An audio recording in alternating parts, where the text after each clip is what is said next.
All right. Hi, everybody. Good to see that there are some people joining us here. My name is David Hartman, and we'll give it another 30 seconds or so before we kick off. But we're happy to have our panelists here, and it's good to see many people who have arrived on time. We have 33 people already in, and we're expecting somewhere around 60. So I think we'll probably get going. But good morning, good afternoon, whatever time zone you're in. But my name's David Hartman, and thanks for joining us. I'm Managing Director of Accountability and Authorizer Supports for SchoolWorks, and I'm joined by Sarah Rapa, my colleague and fellow Managing Director. SchoolWorks is an education consulting organization specializing in evidence-based program evaluation, planning, intervention, and monitoring. So we've supported authorizers for over 20 years, helping to ensure the quality of the schools in their portfolio. We partner with organizations like the ones we'll be hearing from today to help them effectively and consistently fulfill their roles with transparency and fidelity. So what brings us here today? COVID-19. So it's affected all of us, and nobody's job is free of it. I know most of us are probably sick of hearing about it, no pun intended, but charter schools and authorizers are challenged to fulfill their roles. So today, we'll consider how authorizers are adjusting their site visits to accumulate evidence needed for their performance frameworks. So we'll spend our time really thinking about specifically site visits and site visits connected to performance frameworks. So before we go on, I just want to introduce you to our great panel.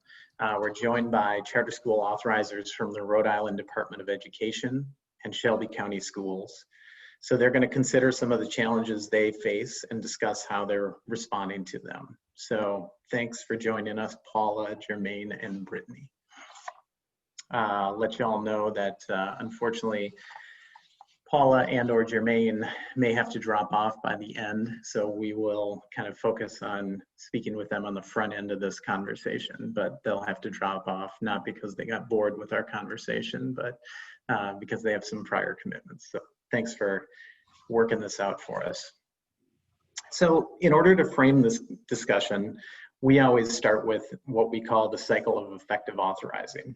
So the cycle starts in the upper left-hand corner, authorization or application, and it moves clockwise through contracting, performance contracting, into oversight, corrective action, we sometimes call that intervention, and everything leads to renewal. Now, the reason we talk about this is because there are distinct responsibilities and actions that authorizers employ at each of these steps along the way. So very specifically, site visits, authorizers use site visits for different reasons, and they use them kind of in all three of these cases within their cycle of effective authorizing. So some of them employ oversight or site visits to monitor and or see how the school is doing in their regular oversight. So it's scheduled as part of their process. Some of them use site visits if there's a corrective action or an intervention. So there's a problem that's emerged in the school, whether it has to do with compliance, non-compliance, or a drop in financial or academic performance. And then ultimately, many authorizers use renewal site visits to support and collect evidence as part of their renewal decision-making process. So what we're going to do today is talk about the challenge of fulfilling everything that is collected in site visits, because obviously many schools are closed. I just saw the data today. I'm in Minnesota, and the charter schools in Minnesota, 34% are 100% remote, and another third are hybrid.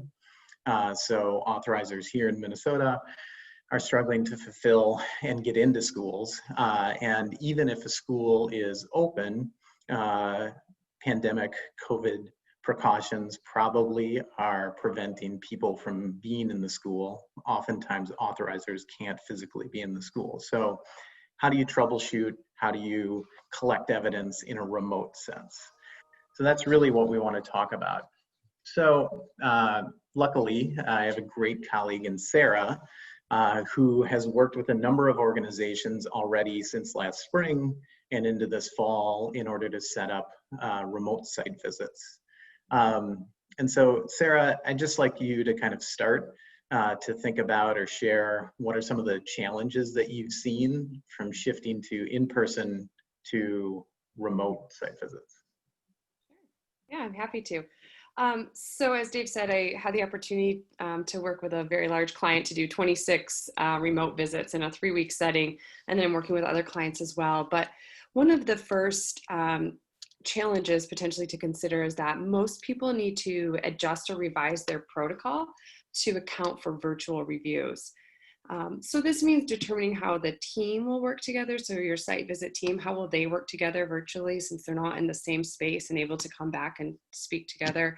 How you will conduct focus groups with the different stakeholders, students, parents, teachers, leaders, how document review will occur, how you will divvy that up between the team and make sure that all of your documents are covered, and then how classroom observations will be conducted. So it's going back to whatever your processes or protocols are and looking at them and with the lens of figuring out how can this happen in a virtual setting.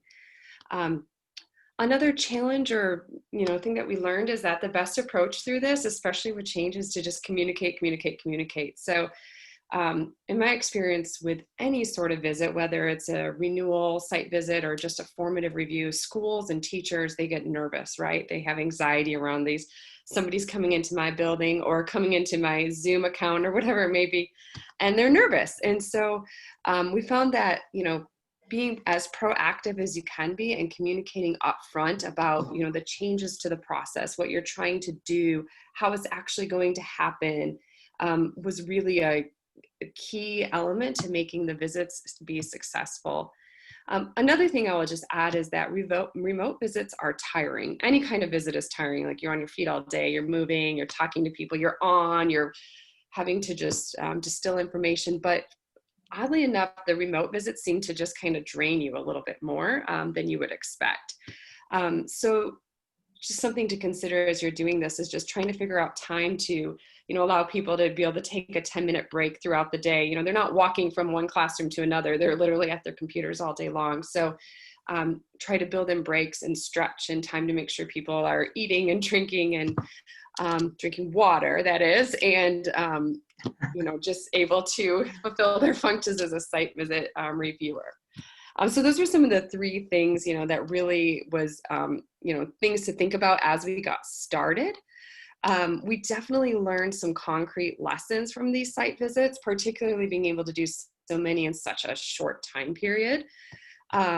So one thing we did was we created a template schedule for the visits. So this included all of the Zoom interviews. So like we're going to review or interview this group at this time.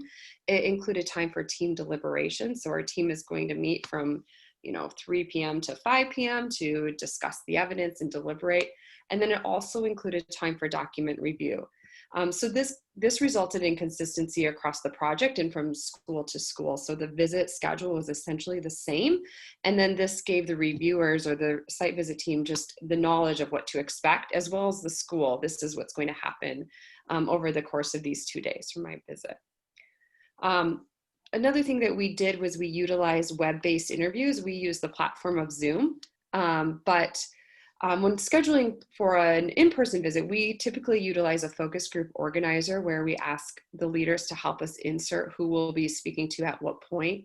We obviously had to revise that to include information such as their email address and just give us a little more specifics around who we're speaking to at what time. This enabled us to actually be able to send a calendar invite with the Zoom link in it so that we were able to speak to people at the appropriate time.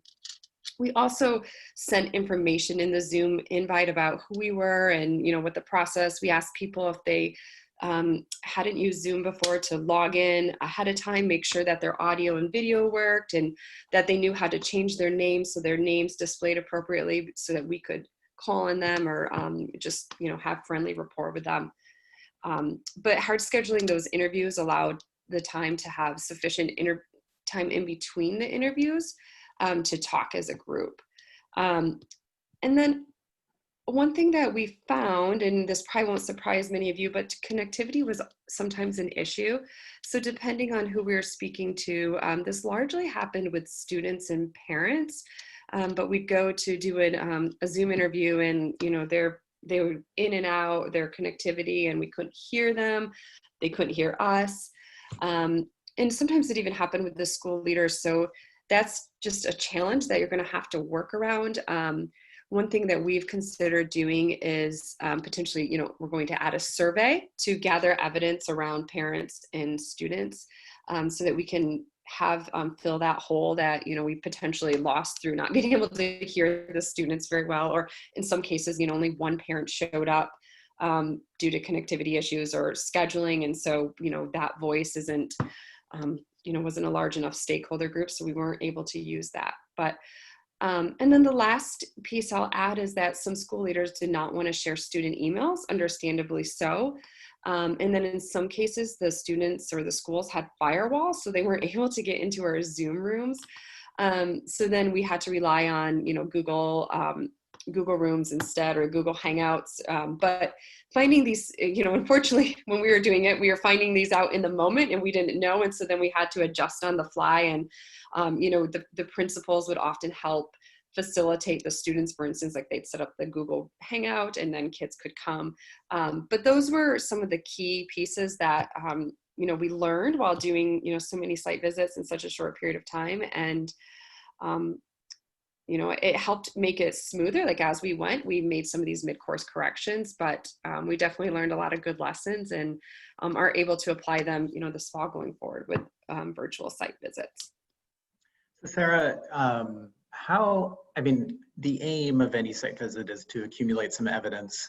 You know, I know that the work that you've done relies on a very specific protocol that's kind of aimed at all of that. With the work that you've done, like how well have you been able to fulfill that as compared to an in-person visit? Great question, Dave. I remember when we first started this, I was like, oh my goodness, are we going to be able to do it? And resoundingly, the feedback from the team, I actually did a survey with all my colleagues as well, and people felt they were able to gather just as much evidence as they normally would gather in a in-person visit. And in some cases, I actually think we were able to gather a little more because people were more efficient being at their laptops the whole time, able to insert notes into the evidence outline that we work on as a team. So there was certainly an abundance of evidence, and we did not have any challenges being able to answer our key questions or gather evidence around the criterion and indicators of our protocol. All right. Thanks for all that. That's super helpful. And we'll kind of come back to a little bit of that later on, but I just kind of want to shift to Paula and Jermain because I know that they're the first ones we're going to get to. So thanks for joining us, Paula and Jermain. And I guess for folks, I know a couple of just pieces to kind of get started. What is the context of your office? Like how many schools do you authorize? And what is the typical process that you engage in with site visits? Can you start us there? Yeah, so our office is Jermain and I. Small community, you've been come to know, I guess, in the state. So we authorize, now it's 22 charters and 36 schools. So several of our charters have multiple schools under their charter, which we know is not ideal or best practice for us as authorizers. And most of our schools are on a 5-year term. That's the limit. And so we have, every year is a busy cycle year, and we do our renewal kind of process the year before in their penultimate term year. So mostly the visits take place in the spring. and we kind of wait for the academic data for that last year before we make a renewal recommendation in the fall of their last year of their term. And so usually we use site visits largely for the renewal process. Sometimes we do lottery monitoring. So we will go on site and observe how they conduct their lottery and use that as an opportunity to ask the admissions and enrollment folks questions too. And, you know, sometimes there are informal visits, but there's no structure really to them. They're really ad hoc and come up mostly to address issues, and lately trying to shift in terms of the way we provide support to schools as well. So we're a very small state. Every school is within 50 minutes drive. So we have the ability, which is great, to get out to every charter if we need to. And so for renewal, we really use the site visit, exactly what Sarah was saying, to corroborate evidence from document review. We've shifted the process over the last several years. So everything is set up online to begin with, which I think is hopefully going to help us this coming year. So document review is all electronic. We do it in advance with the site visit team. The site visit team comes together, reviews notes to prepare for the site visit itself. And during the site visit, besides the normal course of interviewing the board, interviewing the school leaders, interviewing students and families, we also do classroom observations informally, not to evaluate the quality of instruction, but to get a sense for the school and see evidence of systematic things that the school leaders are saying they're doing in action. And frankly, it's great to be able to walk around the school, probe a little bit, pull teachers aside if they're willing to talk to you, pull students aside in a high school setting, ask them a few questions quickly, and really kind of get at some of that stuff that you can't really know without being in the building, or observe without being in the building. And so I think I'll let Jermain kind of talk a little bit more about the way he's been thinking about shifting what we've been doing over the last several years. Yeah, so some of the, and I guess we can, this will naturally kind of feed into the challenges. But I think one thing that was a challenge for us when we were thinking about changes that we had to make within our renewal visit process was just the priority of the agency at that time. And there was a big priority at that time around reopening and what is reopening going to look like. And so it was kind of like all hands on deck. And so we was forced to kind of push back the process further out. And so obviously some of the inherent challenges of not being able to be in a building because there weren't protocols yet for COVID at that time, except for stay away. And I don't think anybody mind those protocols at all, especially at that time. Not really being able to be in the classrooms, although we did have some LEA leaders who were perfectly fine with us jumping in or observing Zoom classrooms at the moment. But it's kind of hard. It was hard for us to even kind of like accept that if we didn't necessarily know how we were going to plan around that. And so we didn't want to set us up for failure. Neither did we want to set up our LEA leaders or our schools up for failure.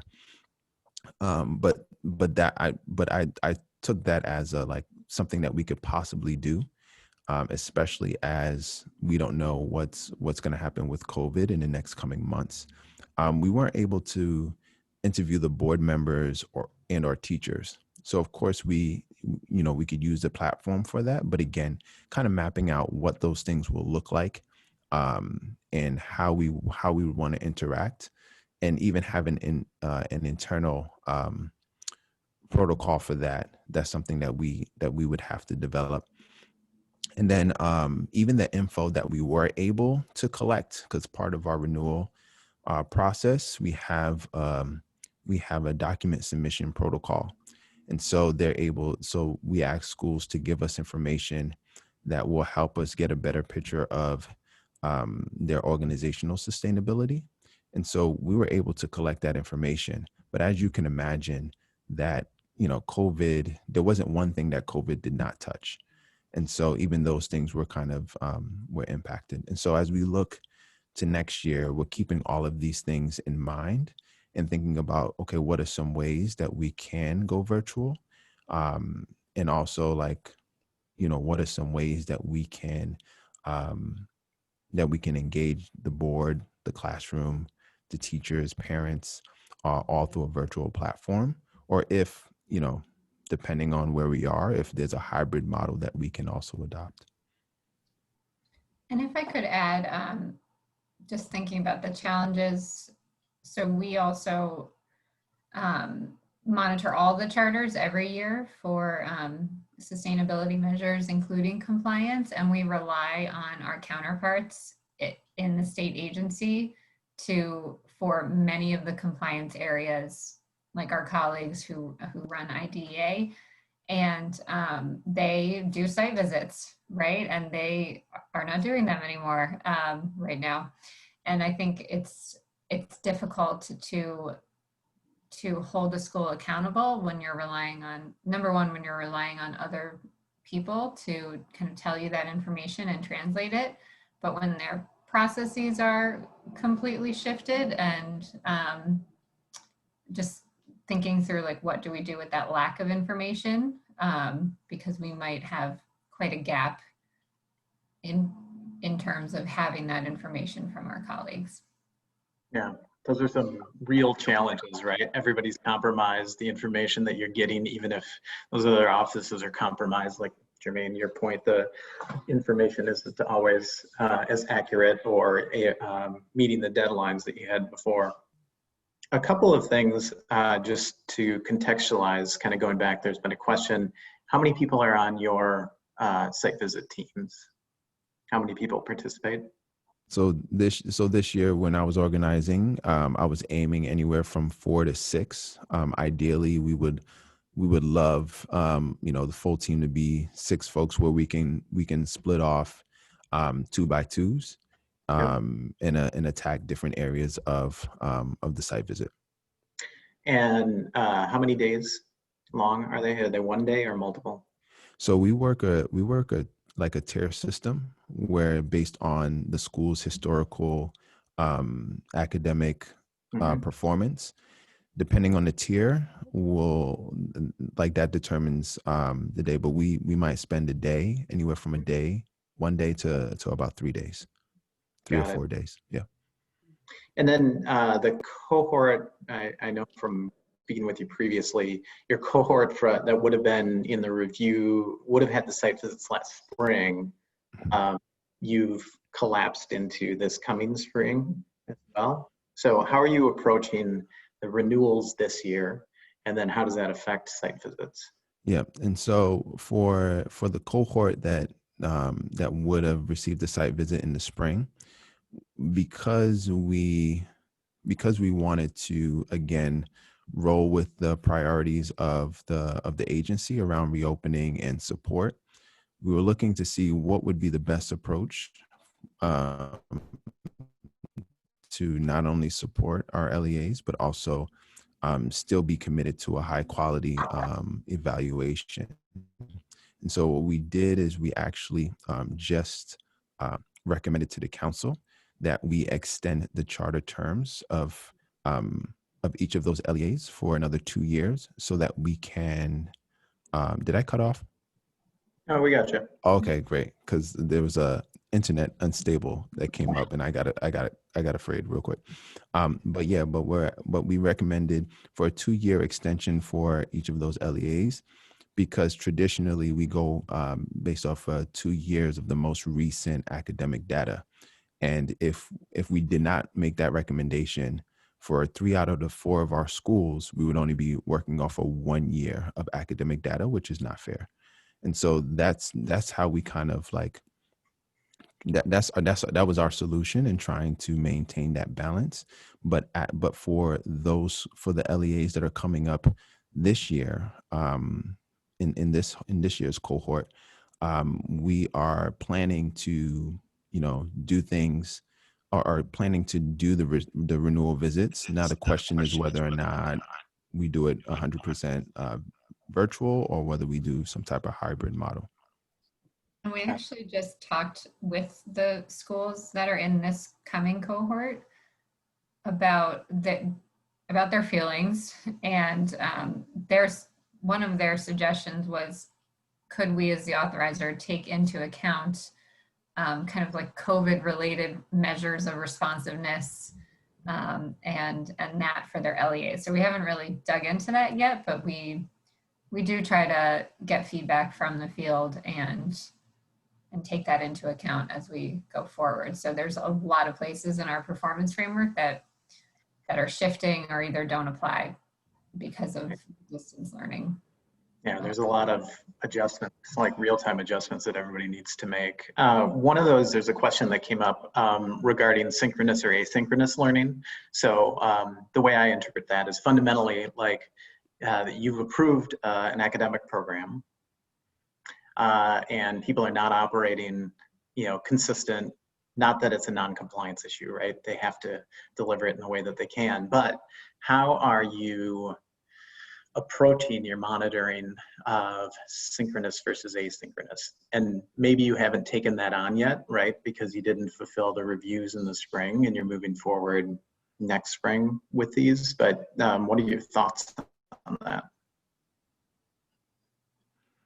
Yeah, I don't think it's something that well, Paula, correct me if I'm wrong, that we really deep dove into, as it pertains to the renewal process. But again, these are all really, really good questions and things to think about as we start to form what the process is going to look like. And like Paula said, COVID has caused us to, along with other things that's going on in Rhode Island, caused us to really think about how we look at our performance indicators, and so that's definitely one of them. Okay, thanks. Hey, go ahead, Paul. Just like as a state overall, in the absence of state assessments from last year and kind of this giant unknown for this year, we're trying to follow the state's lead in terms of, just recently they came out trying to support LEAs with their own interim assessment systems and try to kind of like standardize the information that's being collected about student performance that's available. Because in the absence of having a state assessment point that we can use, that's just one area that's emerging. Okay. Your timing is right. I mean, hopefully one or both of you can stay on a little bit, but if you can't, we understand it. Sarah, do you think you can talk a little bit about, so they were talking about classroom observations and kind of synchronous versus asynchronous in some of the conversations you've had?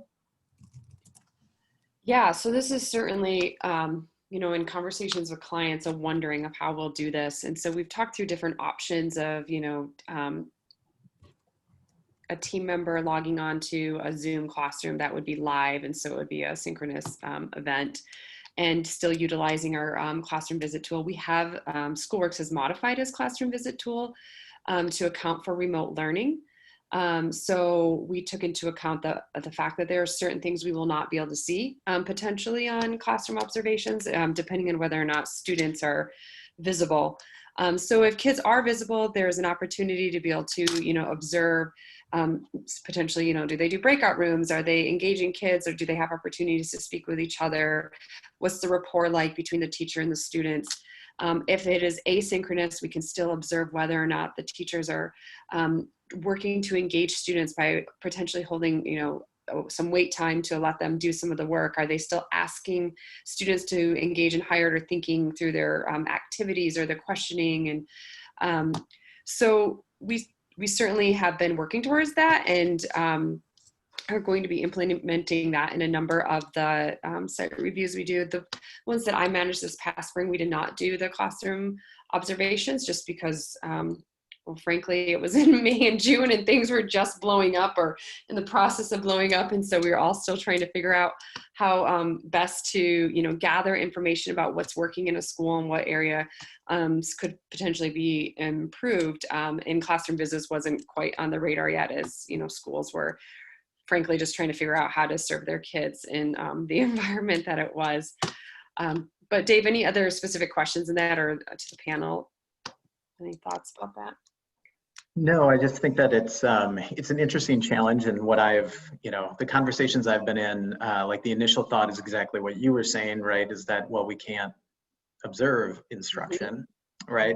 But as time has moved on, a lot of smart people have been working to figure out ways in which they can do that. And the compromise, so to my question to you, Sarah, before, like what's compromised by going remote?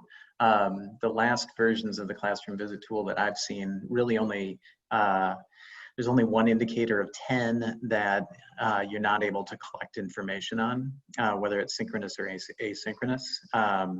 Well, level of engagement is not able to be observed for asynchronous. So there are 2 in the other, but in terms of rigor, expectations of students, differentiating instruction, what assessment is, you know, whether or not things align with state standards, Common Core, those types of things, all of those prevail, whether you're looking at it live or asynchronous. And so the quality of instruction, if you as an authorizer or anybody else is looking at those things, seems to be you're able to collect that information. I just want to transition to Brittany, who's been waiting very patiently, and I thank you for that. We had talked ahead of time to prioritize Rhode Island first, but Brittany, if you don't mind telling us a little bit about your office, and then how you use, like, how many people work with you, how many schools in the portfolio, and then a little bit about how you rely on site visits in general as part of your oversight. Sure. So we have 56 schools in our portfolio. So my office is a district office, so we're within Shelby County Schools in Memphis, Tennessee. We have 56 schools, which is great, and, you know, not a lot to keep up with everyone having different plans at this point. But we use, just kind of like everyone has said, and Dave, I think you said in your opening slides, we use our site visits for any intervention or corrective action that we might need to collect evidence on or do some observations about. We also use it for our annual site visits, where, you know, we have a state statute that we have to be in a school at least once a year and kind of do an overview visit there. And then we also do it for renewals, which our terms are 10 years. And then for our interims, which come at the 5-year mark, so halfway through a term. And so our, I would say that we probably do way more visits than that just normally, because we do try and just, we try to be in schools as much as we can, but obviously with 56, even when you're looking at the calendar of the year, if you went to one every day, you know, you're really limited with that. And I think to Sarah's point, in-school site visits are exhausting, but virtual site visits are even more exhausting. And so I think it's just the computer screen drain. So we try to keep our processes all the same, or as close to the same as we could with in-person visits.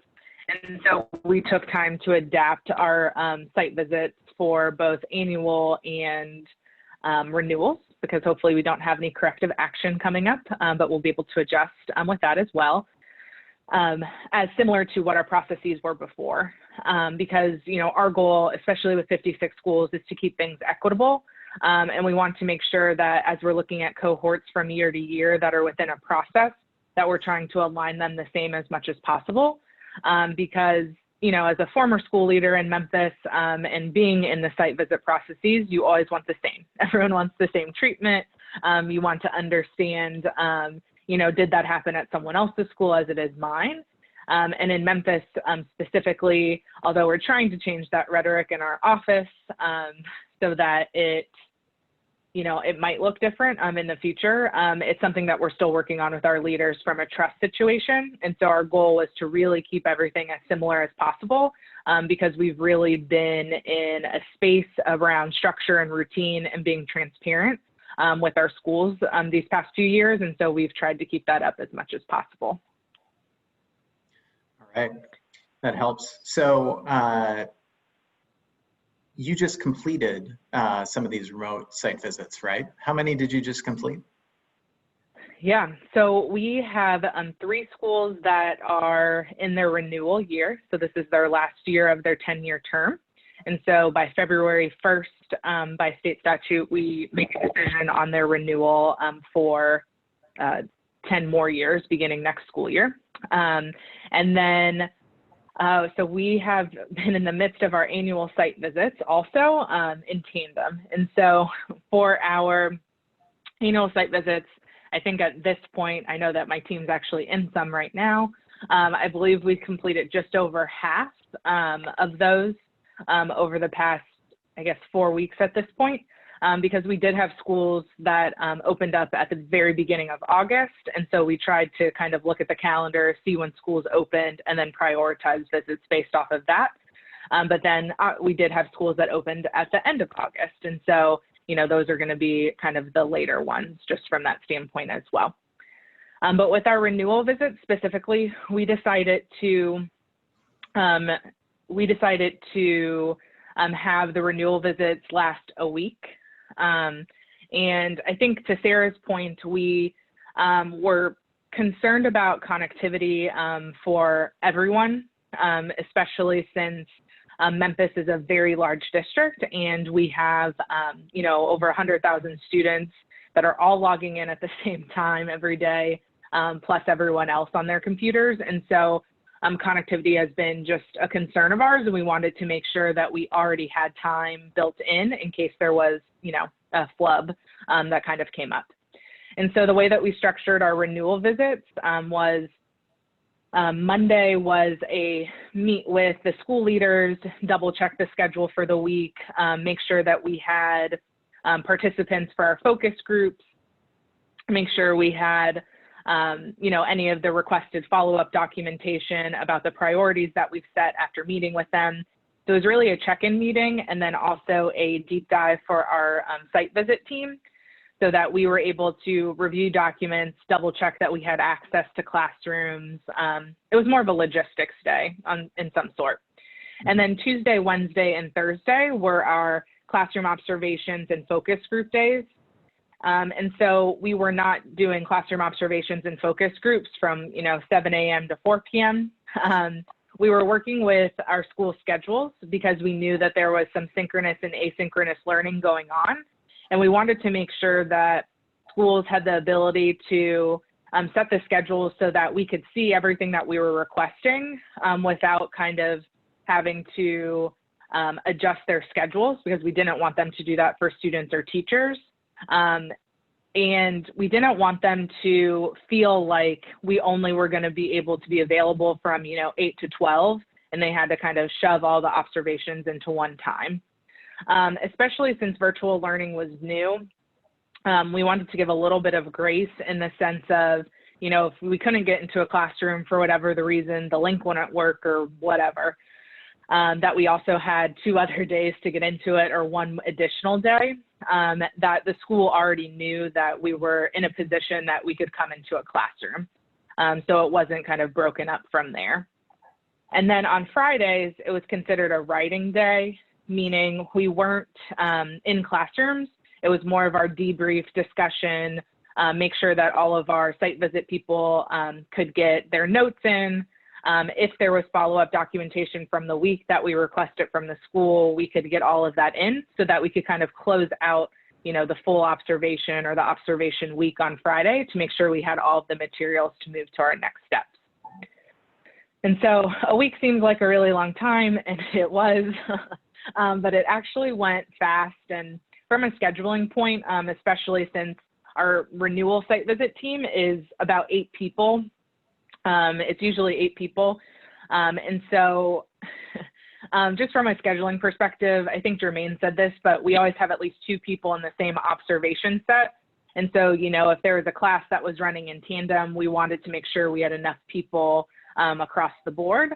And then, you know, if someone was off for like the next class period, they also were able to use that time to develop their notes or follow up on something specifically. And then it also gave some grace to site visit people to take a break. And also, you know, I call them site visit people because that's how I refer to them all the time, but it gave them time just to take a step back. And if they had another meeting that they were, you know, being pulled from or needed to do, that they had the ability to do so. So, go ahead, Sarah. You can ask the first one. Okay, I actually have 2 questions. So let's start with the site visit people. Did you get any feedback from your team about their experience? Like, what were their takeaways? Yeah, so that's a great question. So we did it after week 1 and then week 3. And so after week 1, I think that so I think 2 things. I think that most of the people that are on our site visit team were people that, you know, are traditionally on our team. So they've been to in-person visits. And so I think that they felt like, even though it was over the course of a week, that they still were able to do everything that was normally in the course of a day. And I think a lot of people appreciated, which I think you do as a school leader too, seeing a school on different days, because traditionally, and this is going back to my school leader lens, like Mondays are sometimes tough, right? Like if it's raining out, it could be tough for kids to get out of bed, especially virtually. If it's dark out, like there's just a lot of things going on. And then sometimes on, you know, Wednesdays or Fridays, it might be a shortened day because of professional development. So your schedule is all, you know, different. And then Fridays, you might have community meetings or it's your culture time. And so your schedule also adjusts there. And so I think it was actually nice to kind of see it elapse over time of what, you know, teachers were like, what students were like. And it gave, I think, more of a realistic like look at a week in the life of a school or the week in the life of a student or teacher, because it wasn't like, which I hope our schools don't do this, but it wasn't a pony show. Like they you know, didn't have to do everything for just 8 hours and like knock it out. Like we were coming in every day. Mm-hmm. Right. So they start to get used to you and act Yeah. normal. Right. Right. Sarah, did you have another question? Yeah, I did. I had one more. Did you ever receive any feedback from school leaders, maybe from the annual site visits, or what's their experience been like? So for annual site visits, it's different from renewal. So we're just in the classrooms for about 2 to 3 hours, dependent on structure. And we also kind of do our CMO schools all in one day, with us breaking off into individual school site observations. And so as far as annual visits, we're still collecting that feedback, but our initial feedback is, well, there's 2 things. One, I think there are some logistics that could have been adjusted because it was a shortened period of time. And so if there was a glitch, we had to kind of punt forward. It wasn't as readily available for us to kind of fix something in the moment, and that was on both ends. But I do think that it was consistent with what had happened before, and we were building off of it so that we can build on it again next year. And so our leaders knew what was coming. In some sense, like they knew that we expect a presentation where they talk about their goals and what they reached of their goals last year and what they didn't, kind of like what should be included in an annual report, and some other factors. But I think that as far as the annual visits, what we've also told our schools is we plan to do this now, right? And what we also plan is in the spring, if it looks different, we'll probably be doing something similar, but in a condensed version, so that we can be on site.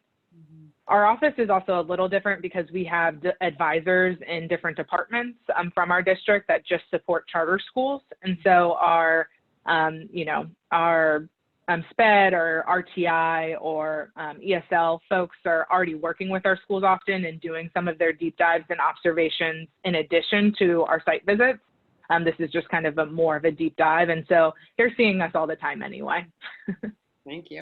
The reason I asked about the school leader response and what their feedback was is following our reviews, some school leaders reached out to me and some of their comments were, like I was really skeptical of whether or not like in a 2-day, because we did 2 consecutive days through a virtual setting, whether you'd be able to capture my school.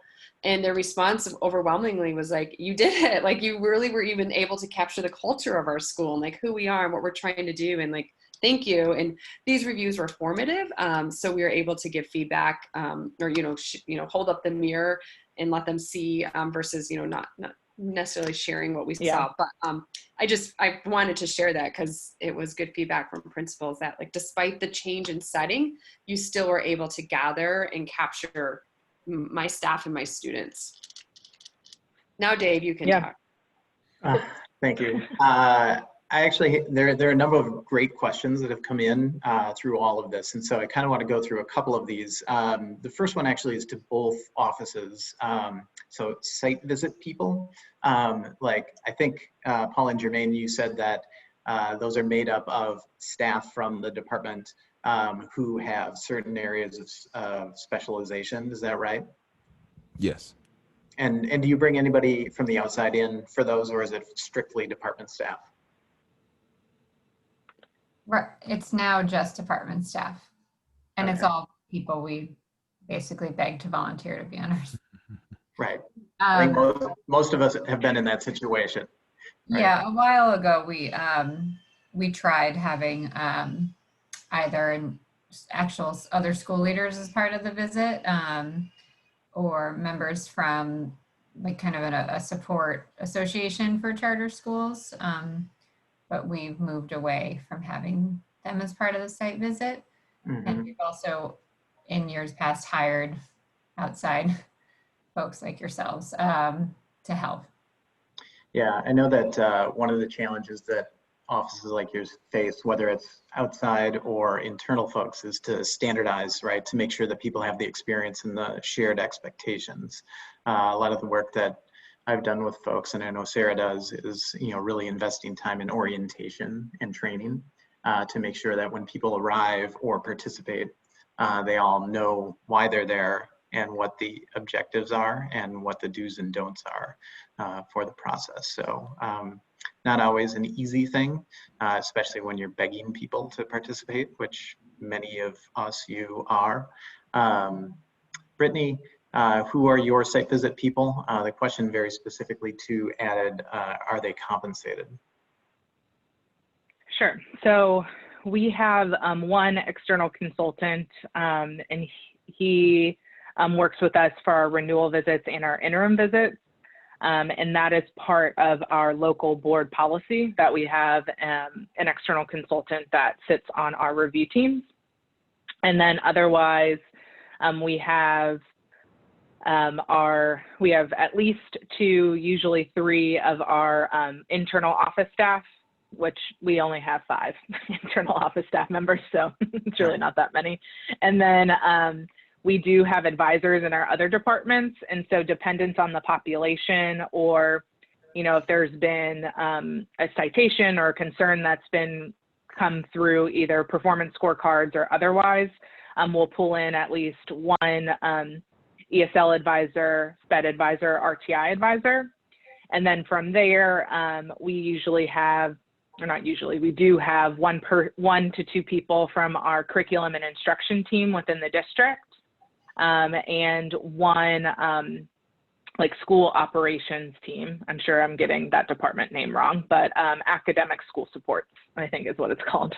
And so from there, builds our 8-person team. And so we want to make sure that we have someone who can speak specific to populations or specific practices should we need to have that. Also, obviously, our office staff, and then other district support. Got it. To your observations of instruction, so over the course of Tuesday, Wednesday, Thursday in your schedule for the renewal site visits, you were doing some observations of instruction, and I assume that all of those were synchronous and not asynchronous? They were all synchronous. So for our renewal, for all 3 of our renewal schools, they actually were doing synchronous learning. unless there is extensions for asynchronous, which typically happened towards the end of the day or for a specific population. And so they were all synchronous when we went there. Now for our annual visits, we do have a mixture of synchronous and asynchronous. And so we ask for the immediate observation of when we're like logging in to be synchronous, but that they can also send us what asynchronous learning looks like and kind of what feedback or follow-up would be if we were a student. And we ask them to include that in, it's a PowerPoint presentation that we kind of put together and formulate, and then that's what we send back to the school's finalization, but they include all of that information in there that we can also then see separately. Okay. Two things. It's not really a question. I know there was a question that came in ahead of time of this, that a lot of folks are struggling with the idea of platforms and being oriented to the platforms that the schools are choosing, because you don't have the authority necessarily to choose what, I mean, some of you might be in situations in which it's standardized for them by the state or the district or the county or something like that. However, it sounds like there's a lot of, well, our experience has been that you need to orient yourself in advance to that platform, but to control as much as you can. So like with focus groups, like Sarah was saying, like for us, we standardize Zoom, and then we set up the Zoom meetings so that everybody is going through this process, and we found that people have been able to acclimate. But when it comes to observing instruction, like obviously they can't do that within Zoom so much as the platform that they're using. There's a specific question about observing feedback or engagement with students in synchronous learning. So Brittany, what were you able to see, and how did that compare to being in person, right? You know, typically you could walk up and kind of peek over somebody's shoulder, listen to what the teacher is saying to that student, how they respond and things like that. How did that compare in a synchronous remote fashion? Yeah, so I think that was probably like one of the biggest pieces that like I personally missed out on. Like I love to talk to kids specifically and like figure out what's really going on, or like, do you understand what's happening, kind of thing. But what was nice is, you know, we asked to kind of be treated like a student in the sense of like put us in a breakout session if there is a breakout session. Like, please don't just like leave us by ourselves.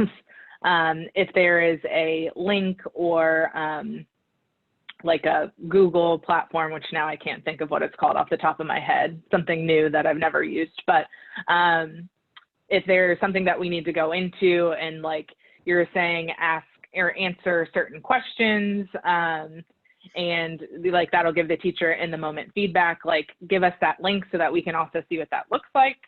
And so I think that was helpful, but I do think like one thing that we weren't able to capture is like that in the moment kind of CFU of what's going on like in the moment from our students. I will say in our student focus groups, we were able to capture some of it, but it's still not the same as, you know, peeking over a kid's shoulder to see if they're doing what was asked and like seeing if it matches. Yeah. I mean, I know that one thing in the conversations we've had and the experiences we've had is like everything's compromised right now. And so it's a matter of mitigating how much you compromise, right? And kind of collecting as much quality evidence as possible. But to that point, right, there are going to be some things that you don't quite get exactly the same way. Very quick question for both of you. With your site visits, both offices, do you debrief with the school before the final report? And then is there a final report that comes out of your site visits? Yeah, so even on the site visit after, I believe after every day, there's a debrief that that happens with the at least with the head of school, if not like the board or somebody, some representative from the school. There's a debrief, and so that just keeps the conversation going day to day. And then we work actually with the school throughout the summer on the finalization of that renewal report that is based off of the site visit. And so we go ahead and put our observations, but there might be some things in which we might need to still collaborate with the school to make sure that the information that we have is like the most accurate, while at the same time being very honest with what it is that we saw from the site visit. Actual corrections. Mm-hmm. Right. Yeah. And if we were incorrect, which happens all the time, you know, we ask this, we work with the school to make sure there's evidence to back up the changes that they're saying are needed in the report. And at the end of the site visit, the debrief is kind of a combination of here's where the team landed in terms of draft ratings for each of our standards. And then we also take the opportunity to talk about,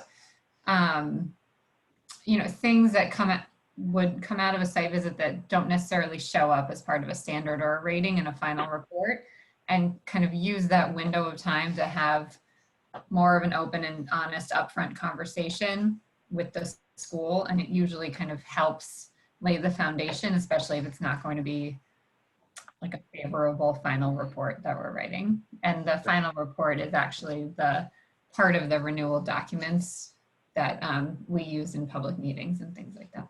We actually have a really good cadence with our schools in regards to like communication from the beginning, like from that initial meeting all the way to the working through the final draft of the report. Like we are always in communication.